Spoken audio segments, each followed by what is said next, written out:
எண்ணமெல்லாம் சிறகடிக்கும், எண்களெல்லாம் வழி கொடுக்கும், எந்நாளும் ராஜமுகம், எளியோரின் ஏறுமுகம்.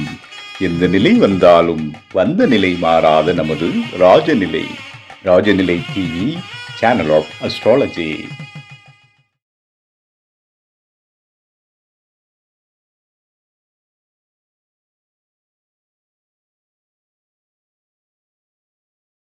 தொடர்ந்து நம் நிகழ்வில் பங்கேற்றும் தனது அதிரடியான பேச்சின் மூலம் பல ஜோதிட தகவல்களை மக்களுக்கு வழங்கி வரும் ராஜநிலை ஜோதிடர் KP அஸ்ட்ரோ திருமதி MN ராஜவேணி அம்மா அவர்களை அதிர்ஷ்டத்தை கொடுக்கும் 6, 8, 12ஆம் வீடும் சூட்சமத்தை உடைக்கும் ராஜநிலை எண்களும் என்ற அற்புத தலைப்பில் உரை நிகழ்த்த வருமாறு அன்போடு அழைப்பதில் பெருமிதம் கொள்கிறது நம் ராஜநிலை.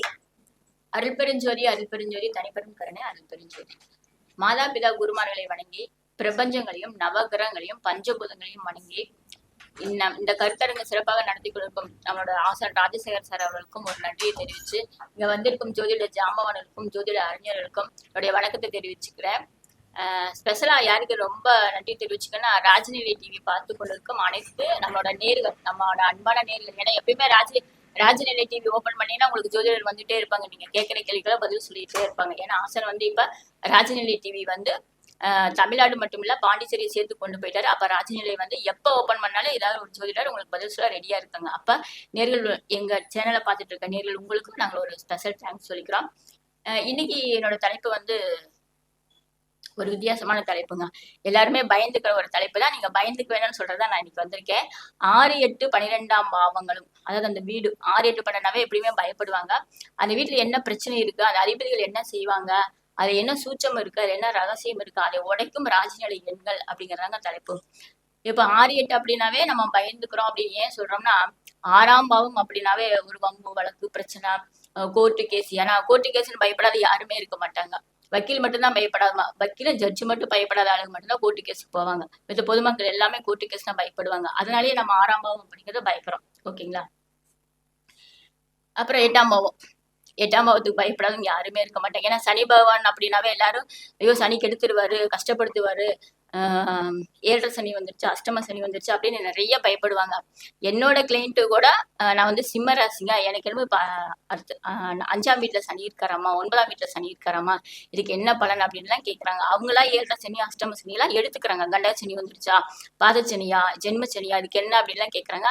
ஆக்சுவலா சனி பகவான் நம்பர் 1 ஹீரோன்னு சொல்ல முடியும், நீதிமான் அப்படின்னு சொல்லலாம். ஏன்னா நீதிக்கு அரசர் அப்படின்னு சொல்லலாம். ஏன்னா சனி பகவான் காரகத்துவத்துல நல்லா இருந்தா மட்டும்தான் ஜட்ஜ்மெண்ட் சொல்ல முடியும். நீதி அரசர்கள் எல்லாமே சனி பகவானோட காரகத்துவத்துல தான் வரும். அப்ப சனி பகவானுக்கு நம்ம ஜோதிடத்துல 8ஆம் நம்பர் கொடுத்துருக்காங்க. அதாவது 8 அப்படின்னு நீங்க பயப்படாதீங்க. 8 அப்படிங்கிற ரொம்ப அதிர்ஷ்டத்தை கொடுக்குற நம்பர் கூட தான். அதாவது சனிபவன் ஆசன் கூட போன இதுல சொன்னாரு 88, 88 சனிபவன நம்பர் நான் ரொம்ப ஆழமா துணிஞ்சு கொண்டு வந்திருக்கேன். அந்த 88, 88 வேலை செஞ்சுட்டு இருக்கு, நல்லாவே செய்யுது. ராஜநிலை எண்கள்ல சுப்ரீம் பவர், அது ராஜநிலை எண் கூட ஸ்பெஷல் நம்பர்னு சொல்றது 88 தான். அது 2 சனி பகவான் தான். ஒரு சனி பகவான் எவ்வளவு வேலை செய்வாரோ அது 2 சனி பகவான்ங்கிறப்ப பர்ஃபெக்டா சூப்பரா வேலை செய்வாரு. அப்ப சனி பகவான் கொடுப்பற தவிர கெடுக்க மாட்டாரு. சனி பகவான் என்ன செய்வாருன்னா ஒரு அனுபவத்தை கொடுப்பாரு. ஒரு நம்ம போன ஜென்மத்துல என்ன கர்மா பண்ணிட்டு வந்தோமோ அதான இப்ப தியரியா நம்ம பேலன்ஸ் தியரியா அனுபவிக்கிறோம். அதனால அவர் ஒரு அனுபவத்தை கொடுப்பாரு. நம்ம என்ன செய்வோம், போற போக்குல ஒரு கல்லு தட்டி விட்டுருச்சுன்னா, கல்லு தட்டி விட்டுருச்சுன்னு சொல்லுவோம். நம்ம போய் விழுந்துட்டோம்னு சொல்ல மாட்டோம். கல்லு தட்டி விட்டுருச்சு அப்படின்னு கல்லு மேலதான் பழகி போடுவான். நமக்கு ஏதாவது கஷ்டம் வந்துருச்சுன்னா அப்பதான் சனிபவன் உள்ள வந்திருப்பாரு. சனினாலதான் எனக்கு பிரச்சனை, 7.5 சனிமா 7.5 வருஷமா என்னை வச்சு செஞ்சுட்டாரு, என்னை உருட்டி விட்டுட்டாரு, என்னென்னமோ நம்ம அவர் மேல சொல்லுவான். ஆனால் அங்க சனி பகவான் வந்தாலும் நமக்கு தசா புத்திகள் வீக்கா இருக்கும். நமக்கு ஒரு தசையோ புத்தியோ நடந்துட்டு இருக்கும். அந்த தசாநாதரும் புத்தினாலும் நம்மளை இயக்கிட்டு இருப்பாங்க. அவங்க மைனஸ் பண்ணனால இங்க சனி என்னோட நட்சத்திரத்துல, அதாவது இப்போ உத்திரட்டாதியில இருக்காருங்களா, இப்ப மீன ராசிக்கு எனக்கு ரொம்ப மோசம், எனக்கு ஜென்ம சனி பகவானே நீ கஷ்டப்படுத்துறேன்னு அவரு மேல நம்ம தூக்கி அப்படியே சமய வச்சிடறோம். நமக்கு என்ன புத்தி, என்ன தசா புத்தி நடக்குது, நம்ம அது உள்ள எடுத்து போய் பார்க்க மாட்டோம். ஓகேங்களா? அதனால 8ஆம் நம்பர் ரொம்ப ஒரு ஸ்பெஷல் தான். சனி பகவான் அது மாதிரி ஹீரோ தான். சனி கொடுத்தால் எவர் தடுப்பார் அப்படின்னு ஒரு பழமொழி ஆதியில இருந்தே சொல்லிட்டு இருக்கிறாங்க. ஓகேங்களா? ஆனா சனி பகவான் கொடுத்தா பரம்பரையா அந்த சொத்து நிலைச்சு நிற்கக்கூடிய சொத்தா இருக்கும். ஓகேங்களா? இது 8ஆம் பாவம். 12ஆம் பாவம் அப்படிங்கிறது ஒரு முதலீடுங்க. இப்ப யாராவது நம்ம வீடு வண்டி வாகனம் கூட நம்ம மாத்துவோம். ஆனா வீட்டை ஒரு நிரந்தரமா இருக்கிறது அப்படிங்கிறது, ஒரு வீடு இருந்தா இன்னொரு வீட்டுக்கு ஆசைப்படுவான், ஒரு பூமி இருந்தா இன்னொரு பூமிக்கு ஆசைப்படுவான், ஒரு முதலீடு போட்டா ஒரு முதலீடு தான் இருக்கு, 2 பசங்களை வச்சுட்டு இருக்கான், அந்த பையனுக்கு ஒரு வீடு வேணும், அந்த பையனுக்கு ஒரு காடு வேணும், அவனுக்கு ஒரு சைட்னாலும் வாங்கி போடணும் அப்படின்னு நம்ம மனசு தோணும். அது வந்து 2வது முதலீடு. அதாவது ஒரு அசையா சொத்துக்கள் முதலீடா இருக்கிறது எல்லாமே 12ஆம் பாவத்துக்குள்ளதான் இருக்கு. அப்ப ஏன் நம்ம 12ஆம் பாவத்தை பத்தி இப்ப பயப்படுறோம்? 12ஆம் பாவம் இல்லாம யாருமே வெளிநாடு போக முடியாதுங்க. ஒரு ரகசியமா இப்போ நிறைய பேருக்கு சொத்து இருக்கு, ஆனா எங்கெங்க இருக்குன்னு அவங்களுக்கே தெரியாது. அப்படிங்கிறப்ப அந்த ரகசியமான சொத்து 12ஆம் பாவத்துக்குள்ளதான் இருக்கு. அப்ப நமக்கும் அந்த நிலையான சொத்துக்கள் எல்லாமே 12ஆம் பாவத்துல இருக்குது. அப்ப 12ஆம் பாவத்தை நம்ம இயக்கணும். நம்மளோட 12ஆம் பாவம் எந்த அளவுக்கு வேலை செய்யணும் நம்ம புரிச்சுக்கிட்டாதான் நமக்கு நிலையான சொத்து, ரகசிய சொத்து, நீண்ட நாள் முதலீட்டு சொத்து எவ்வளவு இருக்கு, நமக்கு எவ்வளவு குடுப்பனை இருக்கு நம்ம தெரிஞ்சுக்க முடியும். ஓகேங்களா? அது மாதிரி 12ஆம் பாவத்தோட டெஃபினிஷன் இதுதான். இதுக்குள்ள இருக்க காரத்துவம் தான் நம்ம இப்ப எடுக்க போறோம். ஓகேங்களா? 6, 8, 12 பெரிய மைனஸ் கிடையாது, பிளஸ் தான். இப்ப என்னங்கன்னா, லக்ன பாவம் அப்படிங்கிறது ஒரு பெரிய டிரான்ஸ்ஃபார்ம் மாதிரி. அந்த லக்ன பாவத்துல இருந்து 2ஆம் பாவம், 3ஆம் பாவம், 4ஆம் பாவம் எல்லாம் பிரிச்சு கொடுக்குறாங்க. ஆனா ஒவ்வொரு பாவத்துக்குள்ளயும் 12 பாவம் இருக்கு. அந்த சூட்சமம் தாங்க இன்னைக்கு நான் உழைக்க போறேன். ஓகேங்களா? அது என்ன பெரிய சூட்சமம் எல்லாம் ஒண்ணும் கிடையாது, ஒரு சின்ன சூட்சமம் தான். ஆனா சூட்சமத்தோட சூட்சமம். இப்ப எப்பயுமே 2ஆம் பாவம் அப்படின்னா 2ஆம் பாவம் பணம் கொடுக்கும், 2ஆம் பாவத்தை இயக்குனா பணம் வரும், வருமானம் வரும், சொத்து சுகம் வரும், சாப்பாட்டுக்கு நல்லா இருப்பாங்க, அழகா பேசுவாங்க, இது எல்லாமே ஓகே தான். ஆனா 2ஆம் பாவத்துக்குள்ளயும் ஒரு 12 பாவம் இயக்குது அப்படிங்கறதான் சூட்சமம். ஓகேங்களா? அப்ப லக்ன பாவத்துக்குள்ள 12 பாவம் இருக்கு, 2ஆம் பாவத்துக்குள்ள 12 பாவம் இருக்கு, 3ஆம் பாவத்துக்குள்ள 12 பாவம் இருக்கு, இப்படி 12 பாவத்துக்குள்ளயும் 12 பாவம் இருக்கு. ஓகேங்களா? நம்ம இப்ப எடுக்கிறது 6ஆம் பாவம் தான், ஏன்னா மித்த பாவங்கள் நமக்கு வேண்டாம். 6ஆம் பாவத்துக்குள்ள இருக்கிற 1ஆம் பாவம், ஏன்னா 6ஆம் பாவத்துக்குள்ள 12 பாவம் இயங்குது, 6க்குள்ள 1 அப்படிங்கிறப்ப 6ஆம் பாவம் 1ஆம் பாவத்தை தொடர்பு கொள்றப்ப அவர் எப்படி இருப்பார்னா கொஞ்சம் தனிமை விரும்பியா இருப்பாரு. 6ஆம் பாவத்துக்குள்ள இருக்கிற 2ஆம் பாவங்கிறப்போ அவங்க வேலை மூலமா வருமானம் கிடைக்கும். ஏன்னா 6னாவே நம்ம வேலைக்கு போறது, அது 2 இயக்குறப்ப நமக்கு அதுல வருமானம் கிடைக்கும். 6ஆம் பாவம் 3ஆம் பாவத்தை இயக்குறப்போ அந்த வேலையில கொஞ்சம் அலைச்சல். தண்ணி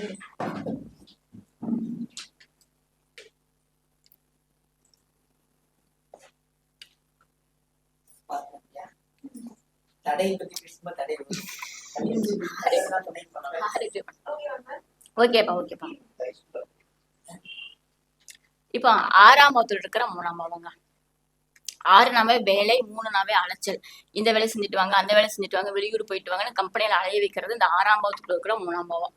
அப்ப 6ஆம் பாவத்துக்குள்ள இருக்கிற 4ஆம் பாவம் என்ன செய்யணும்னா, நம்ம ஒரு வீடு கட்டியிருப்போம், அது மூலமா ஒரு வாடகை வரும், அந்த வாடகை வாங்கி நம்ம ஒரு வேலை செலவு செய்யறது, ஒரு முதலீடு போடுறது இந்த 6ஆம் பாவத்துக்குள்ள இருக்கிற 4ஆம் பாவம். 6ஆம் பாவத்துக்குள்ள இருக்கிற 5ஆம் பாவம் அப்படிங்கிறப்ப 6ங்கிறப்ப உழைப்பு, 5ங்கிறப்ப வேலை இழப்பு. ஒருத்தருக்கு 6ஆம் பாவ தசை நடத்து, அது 5ஆம் பாவத்தை குறிகாட்டினா அவங்களுக்கு வேலை இல்லாம போயிடும், வேலை இழப்ப கொடுத்துரும். இந்த மாதிரி 6ஆம் பாவத்துக்குள்ள 12 காரகத்துவத்துல எடுக்கிறப்போ 6ஆம் பாவத்துக்குள்ள இருக்கிற 6ஆம் பாவம் அப்படிங்கிறனா கடுமையான உழைப்பாளி அப்படின்னு நம்ம சொல்லலாம். ஓகேங்களா? இதே மாதிரி நம்ம சொல்லிட்டே போலாம். நான் குறிப்பிட்ட மாதிரி 6ஆம் பாவத்துல இருக்கிற 8ஆம் பாவம் அப்படிங்கிறப்போ ஒரு பிரச்சனையை கொடுக்கும். இது வரைக்கும் 6 to 6 வரைக்கும் சொன்னது பிரச்சனையெல்லாம் கொடுக்காது. அந்த 6ஆம் பாவத்துக்குள்ள இருக்கிற 8ஆம் பாவம் ஒரு பிரச்சனையை கொடுக்கும். 6னா வம்பு வழக்கு, கடன் பிரச்சனை, உழைப்பு, நம்ம வெற்றி ஸ்தானம், மருத்துவம், மருத்துவர், வக்கீலு, மாத சம்பளம் வாங்குறவங்க, எல்லா காரகத்துவத்திலும் 6ல அடங்கினாலும் அந்த 6ஆம் பாவத்துக்குள்ள இருக்கிற சூட்சமான 8ஆம் பாவம் வேலை செய்யறப்ப ஒரு பிரச்சனையை கொடுத்துருது. இதுதாங்க 6ஆம் பாவத்துக்குள்ள இருக்கிற 8ஆம் பாவம் வேலை செய்யறப்ப மட்டும் சூட்சமத்தை கொடுக்கறதுனாலதான் நம்ம 6ஆம் பாவம் மோசம், 6னா வம்பு வழக்கு பிரச்சனை அப்படின்னு எடுத்துக்கிறோம். அப்படி இல்ல, உதாரணத்துக்கு சொல்ல போனா 2.25 நாள் நடக்கிற சந்திரனா வந்து எனக்கு 2.25 நாள் சந்திராஷ்டமம், ஒரு எந்த வேலைக்கு போகாம வீட்டுல உட்காந்துட்டு இருக்கான் பாரு அந்த மாதிரி. ஆனா அவனோட நட்சத்திரத்தை மட்டும் சந்திரன் கிடக்கிறப்பதான் அவங்களுக்கு சந்திராஷ்டமம் கிட்டத்தட்ட ஒரு 6 மணி நேரம் வேலை செய்யும். ஓகேங்களா? அதை கணக்கெடுத்து பார்க்காம 2.25 மணி நேரம் நான் வந்து கல்யாணமே வச்சா கூட ஐயோ 2.25 நாள் நான் தாலி கட்ட மாட்டேன், 2.25 நாளுக்கு அப்புறம் எனக்கு முகூர்த்தம் முடிச்சு கொடுங்க அப்படின்னு கேட்கறவங்களும் இருக்காங்க. அந்த மாதிரி இந்த சூட்சமம் 6க்குள்ள இருக்கிற 8ஆம் பாவம் வேலை செய்யறப்ப மட்டும் உங்களையே 6ஆம் பாவம் டிஸ்டர்ப் பண்ணும். அப்ப திடீர்னு ஒரு நல்லா போயிட்டு இருக்க தொழில ஒரு மைனர் மிஸ்டேக்கு, ஒரு ஒரு வம்பு வழக்கு பிரச்சனை. உதாரணத்துக்கு சொல்ல போனா ஒரு வாரத்துக்கு முன்னாடி எங்க வீட்டுக்கு பக்கத்துல வந்து பக்கத்து வீட்டுக்காரங்க சண்டை கட்டிட்டு இருந்திருக்காங்க. எங்க பக்கத்து வீட்டுக்காரர் என்ன பண்ணாங்கன்னா, இவங்க ஏன் சண்டை கட்டுறாங்கன்னு இவரு போய் பார்க்க போய் அந்த பக்கத்து வீட்டுக்காரர் நீ யாரையா வந்து கேட்கறது, உனக்கு என்னையா சம்பந்தம்னு கேட்க இவருக்கு உடனே கோவம் வந்துருச்சு. ஏன்னா நான் வந்து பார்த்ததுக்கு வாயா போயான்னு பேசிட்டா அப்படின்னு இவரு போய் அப்பிட்டாரு. இவர் அப்பி அந்த ஆள் கீழே விழுக அவங்க சம்சாரம் வந்து ஐயோ எங்க வீட்டுக்காரர் அடிச்சு போட்டாங்க, 108க்கு போன் பண்ணுங்க, போலீஸ்க்கு போன் பண்ணுங்க அப்படின்னு சொல்லி இவரை வந்து தள்ளி விட்டு இருக்காங்க. இவரை தள்ளி விட்டது பார்த்து அவங்க சம்சாரம் ஓடி வந்து எங்க வீட்டுக்காரர் அடிச்சு போட்டாருன்னு இவங்க 2 பேரும் சண்டை கட்டிட்டாங்க. ஆக்சுவலா சண்டை கட்டினவங்களுக்கு பிரச்சனை இல்ல, பார்க்க போனவங்க சண்டைக்கண்ணோட பிரச்சனை பண்ணி போலீஸ் ஸ்டேஷன் போயிட்டாங்க. இந்த மாதிரி தாங்க 6க்குள்ள இருக்கிற 8 வேலை செய்யும். ஓகேங்களா? அந்த சூட்சமத்தை உணர்ந்துட்டா 6ஆம் பாவம் மோசம் நம்ம சொல்ல மாட்டோம். ஓகேங்களா? இப்ப 6ஆம் பாவத்தில் இருக்கிற 12ஆம் பாவம். 6னாவே நம்ம ஒரு கடன் வாங்குறது. 12 அப்படின்னா அந்த கடன் வாங்கி வட்டி கட்டுறது. ஏற்கனவே ஒரு கடன் வச்சிருப்போம். இந்த கடனை வாங்கி அதுக்கு வட்டி கட்டுறது. அந்த கடன் அப்படியே அடுக்கு மேல அடுக்கு போயிட்டே இருக்கும். கடன் குறையவே குறையாது. இதுதான் 6, 8 அதாவது 6ஆம் பாவத்துல இருக்கிற 8, 12 வேலை செய்யற சூட்சமம். ஓகேங்களா? இப்ப 6ஆம் பாவம் எங்க நம்ம யூஸ் பண்ணணும் பண்ணக்கூடாதுன்னு உங்களுக்கு புரிஞ்சிருக்கும். அடுத்து நம்ம சனி பகவானோட 8ஆம் பாவம். 8ஆம் பாவத்துக்குள்ள இருக்கிற 1ஆம் பாவம் வேலை செய்யறப்ப என்ன செய்யணும், ஜாதகத்துக்கு ஒரு திடீர் அதிர்ஷ்டம் வரும். திடீர்னு ஒரு ப்ரொமோஷன் கிடைக்குது, திடீர்னு கௌரவம். ஏதோ ஒரு படத்துல பாக்யராஜ் சார் படத்துல வந்து அவர் எந்த வேலையுமே செய்ய மாட்டாரு, ஆஞ்சநேயரை கும்பிட்டுட்டே இருப்பாரு. 2 பாக்யராஜ் இருப்பாங்க. இன்னொரு பாக்யராஜ் வந்து ஏதோ செய்யங்காட்டிக்கு போலீஸ் ஸ்டேஷன்ல இவருக்கு வந்து பேரு கிடைச்சிரும். அந்த மாதிரி திடீர்னு ஒரு அதிர்ஷ்டம். கபாடி பிடிச்சிட்டு அப்படிங்கிற ஏதோ ஒரு படத்துல சொல்லுவாங்க. அந்த மாதிரி ஒரு ஆள் செய்யறதுக்கு இன்னொரு ஆள் மேல அதிர்ஷ்டம் வர்றது. அதான் 8ஆம் பாவத்தில் இருக்கிற 1ஆம் பாவம் செய்யக்கூடிய வேலை. ஓகேங்களா? 8ஆம் பாவத்தில் இருக்கிற 2ஆம் பாவம் இது எப்படி செய்யணும், திடீர் கௌரவம், திடீர் பணம், திடீர் பொருளாதாரம் இந்த 8ஆம் பாவம் மூலியமா வரும். திடீர்னு வேலை கிடைச்சிருச்சு. நான் நினைக்கவே இல்லைங்க இந்த வேலை கிடைக்கணும், இந்த வேலைக்கு எனக்கு ஒர்த்தே இல்லை, ஆனா இந்த வேலை கிடைச்சிருச்சு. இந்த பணம் வரும்னு எதிர்பார்க்கவே இல்லை. ஏன்னா அவன் கொண்டுட்டு ஓடிடுவானே நினைச்சேன். ஆனா அவன் எப்படியே வந்து கொடுத்துட்டு போயிட்டான். ஊரை விட்டு ஓடி போனவே வந்து கொடுத்துட்டு போயிட்டான்னு சொல்றதுல இந்த 8ஆம் பாவத்தில் இருக்கிற 2ஆம் பாவம் தாங்க. ஓகேங்களா? நான் நகையில எடுக்க மாட்டேனே நினைச்சேன். திடீர்னு எனக்கு ஒரு 1/2 பவுன் நகை எங்க சொந்தக்காரங்க எடுத்து கொடுத்துட்டாங்க. இதெல்லாம் அதிர்ஷ்டம். நம்ம நினைக்காதது டக்குன்னு நமக்கு ஒரு பொருளாதாரம் வருதுன்னா அது 8ஆம் பாவத்தில் இருக்கிற 2ஆம் பாவம். ஓகேங்களா? இதே மாதிரி அடுத்து 8ஆம் பாவத்தில் இருக்கிற 3ஆம் பாவம். அந்த 8ஆம் பாவத்தில் இருக்க 3ஆம் பாவம் கொஞ்சம் மோசமான பாவம் தான். ஓகேங்களா? நீங்க பயப்படுற நாயின் தான். அந்த 8ல இருக்கிற 3 என்ன செய்யணும், அது 8க்கு 8ஆம் பாவம் பாவத்தில் பாவமா போறப்ப அது திடீர்னு சுற்றுலாவும் கொண்டு போகும். ஒருத்தர் அதே சந்திரனா இருந்து தர்சனம் நடத்தினாலும் அவங்களுக்கு தற்கொலை எண்ணத்தையும் கொடுத்துருது. ஒரு டூர் போய் விபத்துல உள்ளாகிறாங்களா, அதெல்லாம் இந்த 8ஆம் பாவத்தோட 3ஆம் பாவம் டச் ஆகிறப்பலாம். ஏன்னா 8க்கு 8 அது வேலை செய்யறப்ப திடீர் மரணத்தையும் கொடுத்துருது. அப்ப 8ஆம் பாவத்தில் இருக்கிற 4ஆம் பாவம் இது வந்து திடீர் விபத்தை கொடுக்குற பாவம். அப்ப 8ல இருக்கிற 3, 4, 6, 8 உண்மையாவே கொஞ்சம் மோசமான பாவம் தான். சரிங்களா? இப்போ இந்த 8ஆம் பாவத்தில் இருக்கிற 5ஆம் பாவம் திடீர் காதல், அது நமக்கு வேண்டாம். 8ஆம் பாவத்தில் இருக்கிற 6ஆம் பாவம் அப்படிங்கிறப்ப இங்க 8 அப்படின்னாவே நம்ம அதிர்ஷ்டமா எடுக்கலாம். நெகட்டிவிட்டியா, அதாவது நான் இப்ப பவானி வர்றேன்னா ஈரோட்டுல இருந்து பவானி வரலாம், கோயம்புத்தூர்ல இருந்து பவானி வரலாம், திருப்பூர்ல இருந்து பவானி வரலாம், இங்கிட்டு வடக்க கொஞ்சம் சேலத்துல இருந்து பவானி வரலாம். எங்க சுற்றுறது பவானி வரணும்னு தான். ஆனா சுத்தி வர்றது அந்த 8ஆம் பாவம். எங்கிட்ட சுத்தி வருதுன்னே தெரியாது. ஓகேங்களா? அந்த 8ஆம் பாவம் ஏற்கனவே சொன்ன 6ஆம் பாவத்தோட டச் ஆகுறப்போ அங்க திடீர் வம்பு வழக்கு பிரச்சனை, எதிர்பாராது, அதாவது 8ஆம் பாவம் எதிர்பாராது. அந்த மாதிரி நம்ம ஒரு சிக்கலை கொண்டு போய் சிக்கி நம்ம என்ன பண்றோன்னு நிலை தடுமாறி நிப்பாட்டி வச்சிரும். அந்த இடத்துல நம்ம ஒரு சரியான முடிவு எடுக்க முடியாம திணறுவோம். அந்த 8ஆம் பாவத்தில் இருக்கிற 6ஆம் பாவம். 6ஆம் பாவமே இவ்வளவு வீரியமா இருந்துச்சுன்னா 8ஆம் பாவம் 8ஆம் பாவத்தை டச் பண்ணா எப்படி இருக்கும்? அதான் 8ஆம் பாவ காரகத்துவத்துல இருக்க 8ஆம் பாவம் 8க்கு 8 அப்படிங்கிறப்போ ஒரு மாதிரி மனக்குழப்பம். திடீர்னு எனக்கு சுத்தமா நான் டோட்டல் அவுட் ஆயிட்டேனால இன்னைக்கு இருக்கவே மாட்டேன். இதுல இருந்து நான் மீளவே முடியாது. ஒரு பெரிய விபத்து, அந்த விபத்துல இருந்து அந்த ஒரு மரண தருவை கொண்டு போயிடுறது, ரொம்ப டேஞ்சரான விபத்து, கண்ணில் பார்க்க முடியாத கொடூர விபத்து, இதெல்லாம் இது செவ்வாய் காரகத்துவமா இருந்துச்சுன்னா இன்னும் ரொம்ப ஜாஸ்தியா இருக்கும். இப்ப கூட சுற்றுலா போனவங்க வடநாட்டுல இங்க நேபாள் நினைக்கிறேன், சுற்றுலா போனவங்க வந்து ஒரு 10 பேர் 400 அடி படத்துல 2 வேன்ல போயிருக்காங்க. 12 பேர் போன வேன் கரெக்டா வந்துருச்சு. 10 பேர் போன வேன் வந்து 400 அடி பள்ளத்துல கீழே விழுந்துருச்சு. அவங்க இங்க கோயம்புத்தூர் பொள்ளாச்சி மாவட்டத்தை சேர்ந்தவங்க. அங்க போயிட்டு அவங்க அந்த 12 பேர் போனவங்க ஒரு 3 பேர் வந்து இன்ஸ்டாகிராம்ல வந்து ஒரு பேட்டி சின்ன ஒரு இது தர்றாங்க. எங்களுக்கு உதவி செய்யுங்க, எங்களுக்கு தமிழ் எடுத்து சொல்றதுக்கு இங்க ஆள் இல்ல, நேபாள தமிழ் எங்களுக்கு பேச தெரியல, இந்த பாடி எங்களோட வந்தவங்களுக்கு எப்படி கொண்டு போகணும்னு எனக்கு தெரியல அப்படின்னு நம்ம அழுகுது. எங்களோட வந்தாங்க, அவங்க இறந்துட்டாங்க, அதை கூட எங்களால ஏத்துக்க முடியுது. ஆனா இந்த பாடி எப்படி நாங்க வந்து எங்க சொந்த ஊருக்கு அவங்க முன்னாடி கொண்டு போய் நாங்க வைப்போம், எங்களுக்கு எப்படி எடுத்துட்டு போறோம்னு தெரியல, மொழி தெரியல அப்படின்னு சொல்லி அவங்க போறாங்க. அந்த சமயத்துல ஒரு தமிழ்கார பையன் அவங்களுக்கு உதவி செஞ்சு இன்ஸ்டாகிராம்ல போட்டு வெளியிட்டு இருக்கு. அப்படி இதுதாங்க அந்த 8ஆம் பாவத்தோட இருக்குல்ல 8ஆம் பாவம். ஒரு கடுமையான அந்த மன உளைச்சல் கேளுங்க. நான் அதை பாக்குறப்ப எங்கேயோ பிறந்து எங்கேயோ நேபாளத்துல போய் 400 அடி பள்ளத்துல விழுகணுமா, விழுந்துமா அந்த பாடி கொண்டு வரக்கு உதவி யாராகிட்டயே கெஞ்ச வேண்டியது இருக்கு பாத்தீங்களா? அப்ப எவ்வளவு ஒரு கொடூரமான சூழ்நிலை அவங்களுக்கு அப்படின்னு நான் நினைச்சேன். அப்ப அந்த 8ஓட 8 பாவம் இப்படி வேலை செய்யும். இதே 8ஓட 9 அது நமக்கு வேண்டியதில்ல.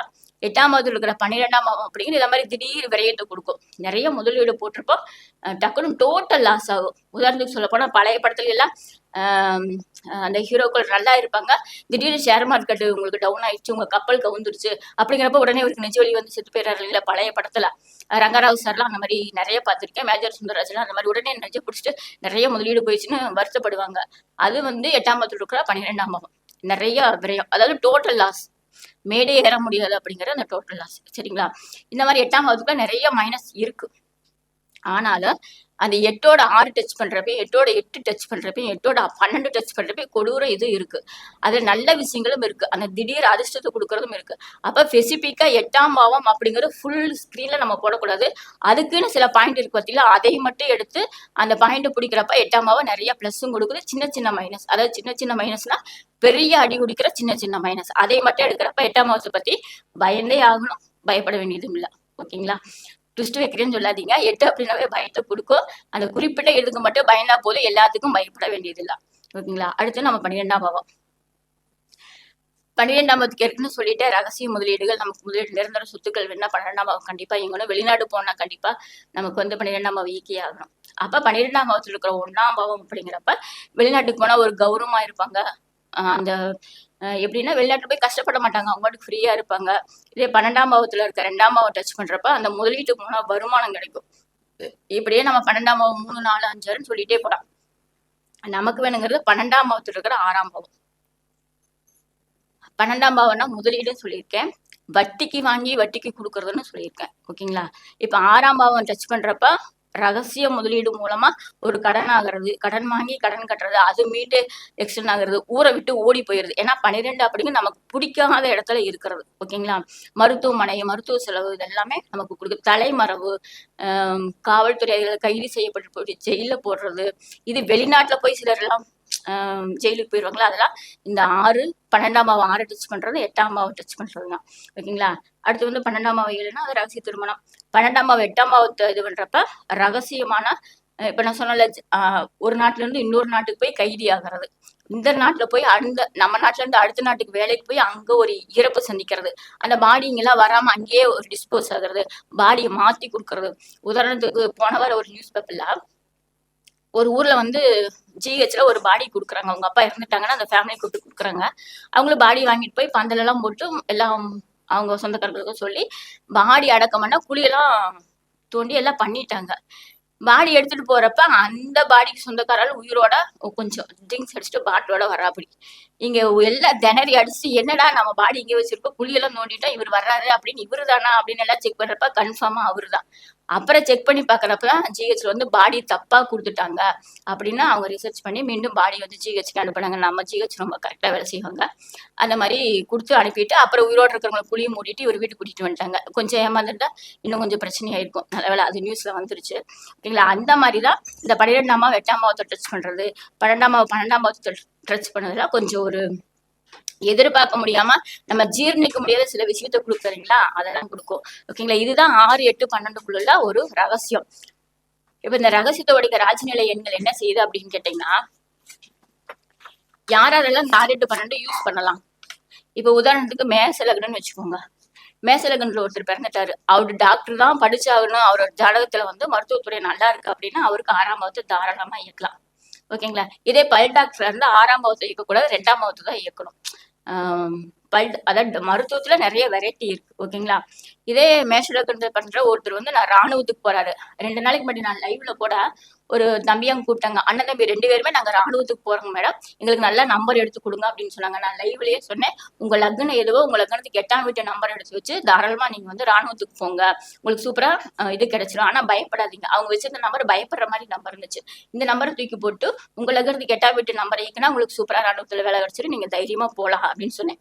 ஓகேங்களா? இப்ப இந்த 8ஆம் பாவம் யாருக்கு யூஸ் பண்ணா, ராணுவத்துக்கு போறவங்க, ராணுவத்துக்கு போறப்ப கொஞ்சம் பயப்படுறவங்க, ட்ரைனிங்ல 1 மார்க் 2 மார்க் போயிடுறவங்க, அப்புறம் போலீஸ் ட்ரைனிங் போறவங்க, கடுமையா உழைக்கிறவங்கன்னா தன்னை தாழ்த்திக்கிட்டு உழைப்பாங்க. உதாரணத்துக்கு சொல்ல போனா ராணுவம், போலீஸ், எல்ஐசி இதெல்லாம் கௌரவமான தொழில். அதே தன்னை தாழ்த்திட்டுன்னா ஒரு குப்பை எழுறவங்க, அந்த சாக்கடையில இறங்கி நம்மள வேலை செய்யறவங்க, மூட்டை தூக்குற கூலிஸு, அப்புறம் கட்டடம் கட்டுறாங்க ரொம்ப ஒரு கல்லு மண்ணு ஜல்லி இதவங்களா இருக்கிறாங்களா, அவங்கெல்லாம் நம்பர் வேணும். அப்படிங்கிறப்ப நீங்க என்ன வேலை பண்றீங்கன்னா இந்த வேலை அப்படின்னா அவங்களுக்கு 8ஆம் பாவத்தை இயக்கலாம். ஏன்னா அவங்களே கடுமையான வேலை செஞ்சுட்டு இருக்காங்க. அதனால அந்த 8ஆம் பாவத்துக்குள்ள இருக்கிற நல்ல நம்பர் 8ஆம் பாவத்துல இருக்கிற நல்ல நம்பர் எடுத்து வச்சு நம்ம கொடுக்கலாம். இப்ப 12ஆம் பாவம் யாருக்கு ஈக்கணும் அப்படின்னா, நான் வந்து வெளிநாடு போறேன்ப்பா. ரீசெண்டா ஒருத்தர் என்கிட்ட ஜாதகம் பார்க்குறப்ப எக்ஸ்போர்ட் இம்போர்ட் பண்ணியிருக்காங்க. அந்த எக்ஸ்போர்ட் பண்ண காசு ரிட்டர்ன் வரல. அவங்க வந்து காயர் பிசினஸ் நிறைய லாஸ் ஆயிருக்கு அப்படிங்கிறப்ப அவங்களோட ஜாதகத்துக்கு நான் 12ஆம் பாவத்தில் இருக்கிற நம்பர் தான் ரொம்ப ஹைலைட்டா இருக்கிற நம்பர் எடுத்து வச்சிருக்கேன். இப்போதான் 1 வாரம் ஆச்சு. ஆக்சுவலாக நீ அடுத்த மாதம் தான் அவங்க பேச போகிறாங்க. இன்னும் அது வந்து சக்ஸஸ் ஆயிடும். இந்த மாதிரி எக்ஸ்போர்ட் இம்போர்ட் தடையாகுது, என்னால் வெளியில் போக முடியல, என்னோட போட்ட முதல் வரல அப்படின்னா 12ஆம் பாவத்தை ஈக்கலாம். இல்லை நான் வந்து அமெரிக்காவில் சிட்டிசன் ஆக போகிறேன், மலேசியா சிங்கப்பூர்ல ரொம்ப வருஷமா இருக்கேன், எனக்கு அங்கேயே சிட்டிசன் வேணும் அப்படின்னா நீங்கள் 12ஆம் பாவத்தை தாராளமாக ஈக்கலாம். ஏன்னா 12ஆம் பாவம் இல்லாமல் அங்கே சிட்டிசன் ஆக முடியாது, குடியுரிமை பெற முடியும். ஓகேங்களா? யாரெல்லாம் இதை பண்ணக்கூடாது அப்படின்னா, சொந்த தொழில் பண்றவங்க மேக்சிமம் 6, 8, 12 தவிர்த்துக்கலாம். ஏன்னா நீங்க சொந்த தொழிலுங்கிறது 7ஆம் பாவம் 10ஆம் பாவத்தை தொடர்பு உள்ள, அதனால 6, 8, 12 தவிர்த்துக்கலாம். இப்போ ஜோதிடர்கள் அப்படிங்கிறப்ப அது 5ஆம் பாவம், அவங்க 8, 12 இயக்குறதுல அந்த 8ஆம் பாவம் அந்த ரகசியத்தை வெளிக்கொண்டு வரணும். இப்போ நாங்க ஒரு ஜோதிடம் பார்த்தேன்னா அந்த முகம் எப்படி இருக்கும், நீங்க இப்படிதான் இருப்பீங்க, நீங்க இதுக்கு ஆவீங்க, ஆக மாட்டீங்க, உங்களுக்கு குழந்தை இப்ப பிறக்கும் அப்படின்னு நாங்க சொல்றோம்னா அந்த 8ஆம் பாவத்தை இயக்கி தான் நாங்க சொல்ல முடியும். ஆனா ரகசியத்தை வெளியே சொல்ல முடியும். ஜோதிடர்கள் 6, 8, 12 இயக்கலாம். ஓகேங்களா? ஒருத்தருக்கு நம்பர் எடுக்கிறப்போ எனக்கு கர்ணநாதன் 4ஆம் நம்பரே வருதுங்க, அவயோகி 4ஆ வருது, அப்ப நான் 4 யூஸ் பண்ணலாமா அப்படின்னு கேட்குறாங்க. தாராளமா யூஸ் பண்ணலாம். ஏன்னா கர்ணநாதன் எப்படியோ அவயோகி நமக்கு நன்மை செய்வார். ஏன்னா அவயோகி சில சமயம் அவயோகி தசை நடக்கிறப்ப நம்ம மைனஸ் பண்ணுனாலும் கர்ணநாதன் அப்படிங்கிற ஒரு தெய்வம் நமக்கு கூடவே இருக்கு, காக்கிற தெய்வம். அவரு 4 அப்படிங்கிறப்ப நம்மளை காத்துட்டே இருப்பார், ரொம்ப மைனஸ் வராது. அதனால நீங்க தைரியமா அவயோகி 4ஆம் நம்பரா இருந்தாலும், அதாவது அவயோகியும் கர்ணநாதன் ஒரே கிரகமா வந்தாலும் நீங்க தாராளமா அந்த நம்பரை பயன்படுத்தலாம். சரிங்களா? இந்த மாதிரி 6, 8, 12 சூட்சமத்தை மேக்சிமம் சொல்லியிருப்பேன்னு நினைக்கிறேன். இல்ல ராஜநிலை எண்கள் அதுல என்ன இருக்கோ அதை தாராளமா எடுத்து வைக்கலாம். இதுல இன்னும் கொஞ்சம் சூட்சமா ஆசனம் சொல்லி கொடுத்துருக்காரு, அதை நாங்க வெளிப்படையா சொல்ல முடியாது. ஓகேங்களா? நம்பர் யாருக்காவது தேவைப்படுறப்ப நாங்க அந்த சூட்சமத்தை உள்ள வச்சு எடுத்து கொடுப்போம். அதனாலதான் உங்களை தன்னிச்சையா எடுக்காதீங்க.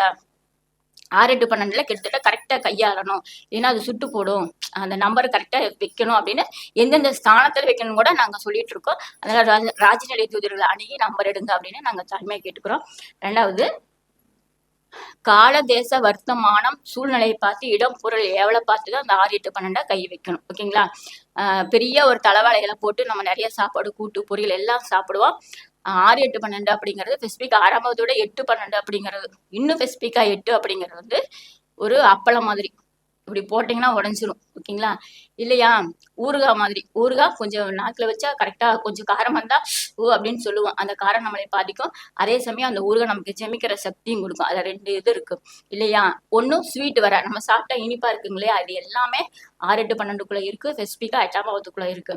அதாவது காலதேச வர்த்தமானம் இடம் பொருள் ஏவலை பார்த்து பேசணும், எடுக்கணும் அப்படின்னு சொன்ன மாதிரி அவங்கவுங்க சூழ்நிலைக்கு தகுந்த மாதிரி, அவங்கவுங்க தொழில் தகுந்த மாதிரி, அவங்கவுங்க தசா புத்திகள் எப்படி போகுது, எந்த கிரகம் எந்த சாரம் வாங்கியிருக்கு, எந்த கிரகம் எந்த பார்வை இருக்கு, எந்தெந்த கிரகங்கள் எந்தெந்த டிகிரில இருக்கு. ராஜநிலையை பொறுத்த வரைக்கும் ஃபுல்லா டிகிரி தாங்க, டிகிரி அதுக்குள்ள நம்பர் தானே வருங்க. அந்த மாதிரி ஃபுல் அண்ட் ஃபுல் டிகிரி தான். எந்தெந்த டிகிரியில் நிற்குது அப்படின்னு பார்த்து அதுக்கு தகுந்த மாதிரி நீங்கள் ஃபோன் நம்பரில் உங்களோட நம்பர் எடுத்து வச்சுக்கிறப்ப இன்னும் சூப்பராக இருக்கும். 6, 8, 12 பற்றி யாருமே பயப்பட வேண்டிய அவசியம் இல்லை. சூழ்நிலைக்கு தகுந்த மாதிரி சில சமயம் பயந்துதான் ஆகணும். ஏன்னா நம்ம கர்மா அடிப்படையில பிறந்து வளர்ந்துட்டு இருக்கோம். சில சமயங்கள் ஒரு விபத்து அப்படிங்கிறப்ப நம்ம சிரிச்சுட்டே இருக்க முடியுமா? ஏதோ ஒரு பட்டல செந்தில் சொன்ன மாதிரி துன்பம் வர்றப்ப சிரி அப்படிங்கிறப்ப ஒரு விபத்தாகிறப்ப நம்ம சிரிக்க முடியாது. அந்த விபத்துக்கு வராம காரணக்கர்த்தாவுன்னு தவிர்க்க முடியும். இல்லைன்னா தலைக்கு வந்து தலைப்பாயோட போச்சு அப்படிங்கிற சின்ன விபத்தை நம்ம தடுக்க முடியும். அது ராஜநிலை எண்கள் அந்த சூட்சமா இருக்கு. விபத்து தரக்கூடிய எண்களும் கூட இருக்கு, நான் அதையும் சொல்லிடுறேன். ராஜநிலை எண்களை விபத்து தரக்கூடிய எண்கள் 3 நம்பர் இருக்கு. 15ஆம் நம்பர் போன வாரம் லைவ்ல நிறைய 15 நம்பர் வச்சிருந்தாங்க. நாங்க அந்த சகோதரர்கிட்ட எல்லாருமே சொன்னேன், 15 வைக்காதீங்க, திடீர் விபத்தை கொடுத்துரும் அப்படின்னு சொன்னேன். அதைதான் இப்பயே சொல்றேன், 15 அப்படிங்கிற நம்பர் திடீர் விபத்தை கொடுத்துரும். அதே மாதிரி 46, 49 அப்படிங்கிற தலையிலிருந்து கால் வரைக்கும் இடுப்பு பகுதி இந்த மாதிரி சின்ன சின்ன இடங்களை ஒரு நீங்க எதிர்பார்க்காத இடத்துல கொடுத்துரும். அது மாதிரி வண்டி நம்பர்லயாகட்டும், ஃபோன் நம்பர்லயாகட்டும் யாருமே 15, 46, 49 நம்பர்லாம் தவிர்த்துருங்க. நான் இன்னைக்கு பேசுன எல்லாமே கிட்டத்தட்ட லைட்டா நெகட்டிவான இதுதான். ஏன்னா நெகட்டிவ்குள்ளதான் இருக்கிற பாசிட்டிவும் நம்ம எடுத்துக்க முடியும், நெகட்டிவ் நம்ம தள்ள முடியாது. அதாவது இந்த 6, 8 பாவத்தோட சூட்சமத்தை வரைக்கும் ராஜநிலை எண்களை நான் தலைப்பை எடுத்தோம். இந்த மாதிரி நம்பர்களை எடுத்து வச்சுக்கோங்க, சில நம்பர்களை தவிர்த்துக்கோங்க.